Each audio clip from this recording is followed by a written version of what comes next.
ಕಲಬುರಗಿ ಕೇಂದ್ರ ಕಾರಾಗೃಹದಿಂದ ಕೈದಿಗಳು ಎಸ್ಕೇಪ್.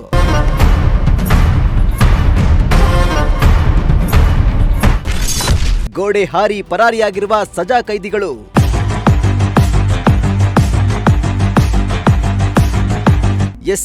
ಕಲಬುರಗಿಯ ಕೇಂದ್ರ ಕಾರಾಗೃಹದಿಂದ 3 ಸಜಾ ಕೈದಿಗಳು ಎಸ್ಕೇಪ್ ಆಗಿದ್ದು, ಭದ್ರತಾ ವ್ಯವಸ್ಥೆ ಮೇಲೆ ಹಲವು ಪ್ರಶ್ನೆಗಳು ಎದ್ದಿವೆ. ಕೇಂದ್ರ ಕಾರಾಗೃಹ ಆವರಣದ ಬ್ಯಾರಕ್ನ ಕಂಬಿಗಳನ್ನ ಕತ್ತರಿಸುವ ಕೈದಿಗಳು ಟವೆಲ್ ಹಾಗೂ ಹಾಸಿಗೆಯ ಸಹಾಯದಿಂದ ಕಾಂಪೌಂಡ್ ಗೋಡೆಯನ್ನ ಹಾರಿ ಜೈಲಿನಿಂದ ತಪ್ಪಿಸಿಕೊಂಡಿದ್ದಾರೆ ಎಂದು ಹೇಳಲಾಗ್ತಾ ಇದೆ. ತಪ್ಪಿಸಿಕೊಂಡಿರುವ ಖೈದಿಗಳಿಗಾಗಿ ಪೊಲೀಸರು ತೀವ್ರ ಹುಡುಕಾಟ ನಡೆಸ್ತಾ ಇದ್ದಾರೆ.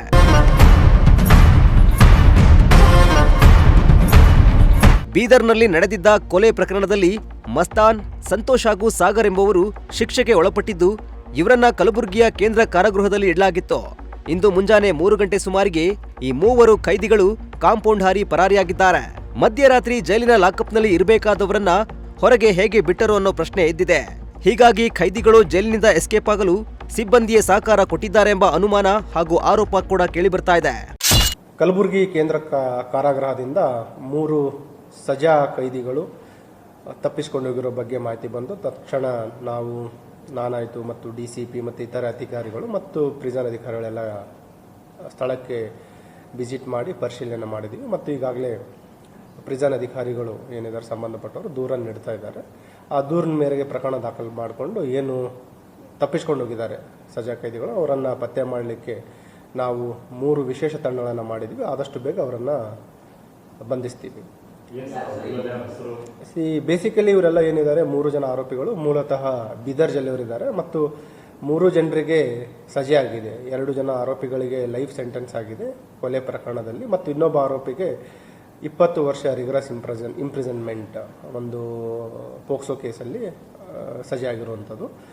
3 ಜನ ಮೂಲತಃ ಬೀದರ್ ಜಿಲ್ಲೆಯವರಿದ್ದಾರೆ ಮತ್ತು ಒಂದು ಏನು ಬ್ಯಾರಕ್ ನಂಬರ್ 5 ಇತ್ತು ಅಲ್ಲಿಂದ ಇವರು ತಲೆಮರೆಸ್ಕೊಂಡಿರೋ ಬಗ್ಗೆ ಮಾಹಿತಿ ಇದೆ.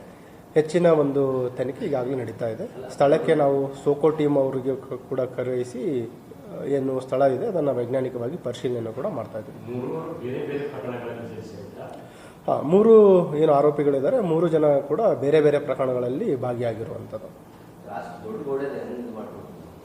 ಅದರಲ್ಲಿ ಕೆಲವು ತಯಾರಿ ಮಾಡಿಕೊಂಡು ತಪ್ಪಿಸಿಕೊಂಡಿರೋ ರೀತಿ ಕಾಣ್ತಾ ಇದೆ. ಅಲ್ಲಿ ಹೊಸ ಪ್ರಿಸನ್ ಕನ್ಸ್ಟ್ರಕ್ಷನ್ ನಡೀತಾ ಇದೆ.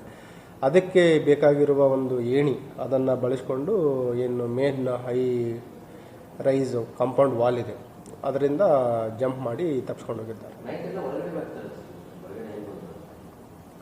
ಒಂದು ಏನು ಬ್ಯಾರಕ್ ಇದೆ ಸೆಲ್ ಏನಿದೆ ಅದರಲ್ಲಿ ವಾಶ್ರೂಮಲ್ಲಿರೋ ಒಂದು ಗ್ರಿಲ್ ಕಟ್ ಮಾಡಿ ಆ ಗ್ರಿಲ್ಲಿಂದ ತಪ್ಪಿಸ್ಕೊಂಡು ಹೋಗಿದ್ದಾರೆ.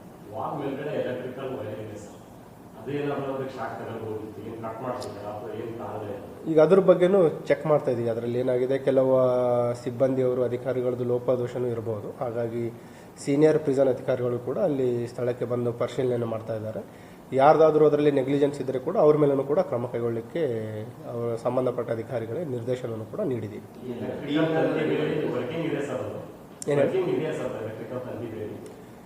ನಿನ್ನೆ ಇನ್ಸಿಡೆಂಟ್ ಆದ ಮೋಸ್ಟ್ಲಿ ವರ್ಕಿಂಗ್ ಇರಲಿಲ್ಲ ಅನ್ಸುತ್ತೆ.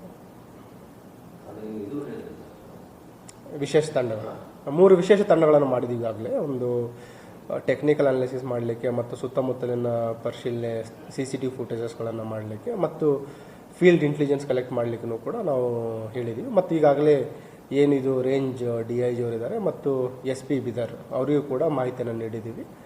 ಎಲ್ಲ ಕಡೆ ನಾವು ಎಲ್ಲ ಆಯಾಮಗಳಲ್ಲಿ ಈಗ ನಮ್ಮ ತಂಡಗಳು ಕಾರ್ಯನಿರ್ವಹಿಸ್ತಾ ಇದ್ದಾರೆ ಮತ್ತು ಆದಷ್ಟು ಬೇಗ ಆರೋಪಿಗಳನ್ನು ಏನು ತಲೆಮರೆಸ್ಕೊಂಡಿದ್ದಾರೆ ಅವರಿಗೆ ಬಂಧಿಸ್ತೀವಿ. ಸೊ ಕನ್ಫರ್ಮೇಷನ್ ಇಲ್ಲ, ಸುಮಾರು ಮಾಹಿತಿಗಳು ಬರ್ತಾ ಇದೆ. At the stage it is too early to comment on that. Thank you.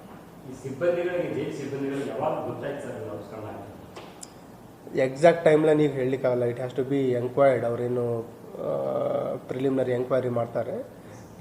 Prison ಅಥಾರಿಟಿಗಳು ಕೂಡ ಬರ್ತಾ ಇದ್ದಾರೆ, ಸೀನಿಯರ್ ಆಫೀಸರ್ ಬರ್ತಾ ಇದ್ದಾರೆ. ಅವರು ಕೂಡ ಪರಿಶೀಲನೆ ಮಾಡಿ ಒಂದು ವೇಳೆ ಯಾರ್ಯಾರ್ದು ನೆಗ್ಲಿಜೆನ್ಸ್ ಇದೆ ಅವ್ರ ಮೇಲೂ ಕೂಡ ಕ್ರಮ ಕೈಗೊಳ್ಳುವ ಒಂದು.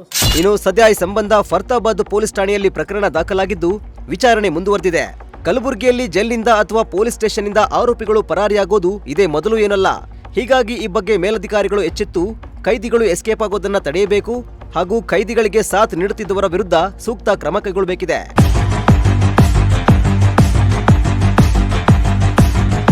Bureau report, Prajashakti TV, Kalaburagi.